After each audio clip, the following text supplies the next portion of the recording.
Now, at number 40, we have Inception. Woo! With a huge, huge cast, which I unfortunately did not get to watch in the theaters, which was probably like the best way to watch it. It was good. I probably made the mistake of watching it on my computer, but it still blew me away. I can see why this film is very inspiring and definitely put Christopher Nolan more on the map than he already was. So definitely a classic science fiction masterpiece. You don't have to be into like psychology or the whole theory of how like dreams work or why do we dream. You'll still enjoy this movie anyways. So yep, high recommendation. Next up, Split, directed by M. Night Shyamalan Ding Dong. It was off to a little rocky start. Some of the acting from the main character's friends were a little wonky. But as soon as his character gets more screen time, it definitely picks up and just gets better and better and better. And if you've seen the film and know the ending, you know that this is a sequel and a unofficial trilogy. And oh no, I just spoiled the movie. Wait, did I?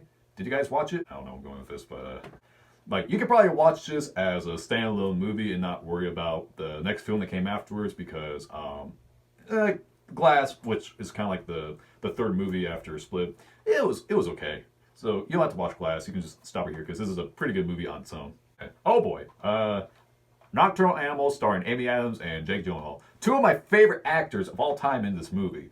And if you can get past the first few minutes or the opening sequence, it's a pretty good movie. Now next up, Baby Driver. This is a very fun heist movie, written by the guy that made the unofficial Cornetto trilogy like Shaun of the Dead. I love this guy's work. This film was hilarious, really stylistic. The music, like it was essentially arranged around a soundtrack the director was listening to, but man, it worked out great. If you can get past the fact that Kevin Spacey's in the movie, you'll enjoy it. This next one is a personal favorite of mine to watch on Halloween, The Guest. And a lot of the movies that have come out in the last 10 years, like The Guest and Drive, it has a great soundtrack to it, which is like very reminiscent of the 80s, but with a modern taste to it.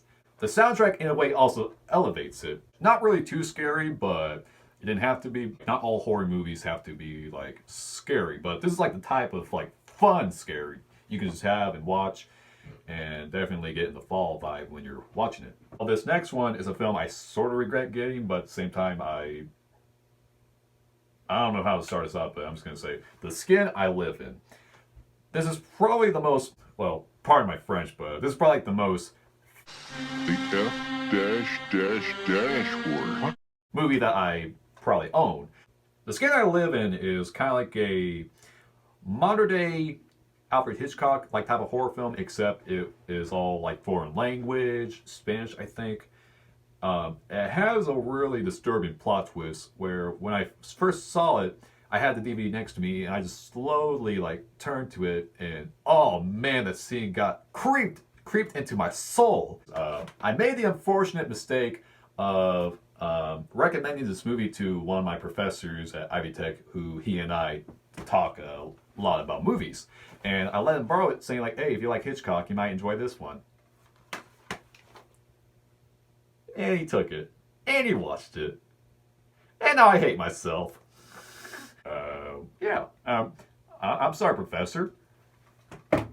Now, next up is Unsane, directed by Steven Soderbergh, who made the classic Ocean's 11.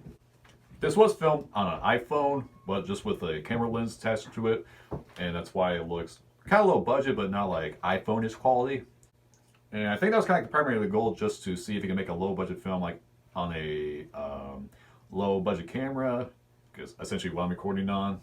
It's about a girl that's pretty much like trapped in a psychiatric institution and kind of like against her own will. She doesn't know why she's there, so it kind of leaves the audience wondering what's going on. And she believes that one of the people working there is a stalker of hers, which is one of the sources of her traumas leading up to the plot of the movie.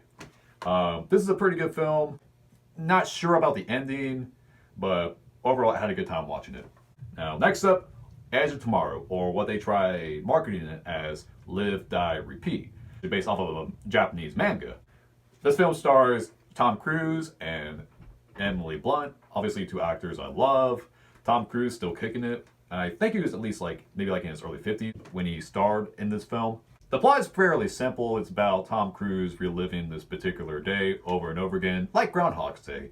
But it does its own thing, so it's not entirely like ripping off the film, and there's like at least some originality in it. Check it out. And now next up, Magical Girl, another foreign language movie.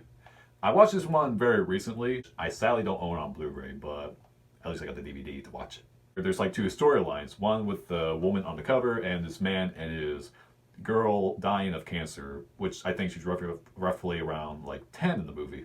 And both of their personal lives or situations end up leading to them meeting, and craziness ensures. But not like in a hokey type of crazy. It's more like where she ends up being blackmailed by this guy, where she's basically forced to give him money after a situation happens, and kind of tragic.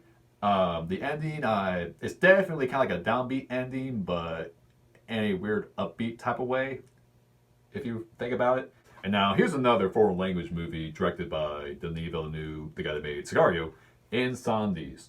This is adapted from a Canadian play. I don't know how accurate it is. Now, comparing these two foreign language films to each other, it's kind of like night and day. More like in the tone, because this is more like upbeat, despite what I just said about like the downbeat elements. While this is more downbeat, really no humor, but that doesn't stop it from being really engaging. And it's about these two brother and sister that reads their deceased mother's will and find out like some information about their family they didn't know about.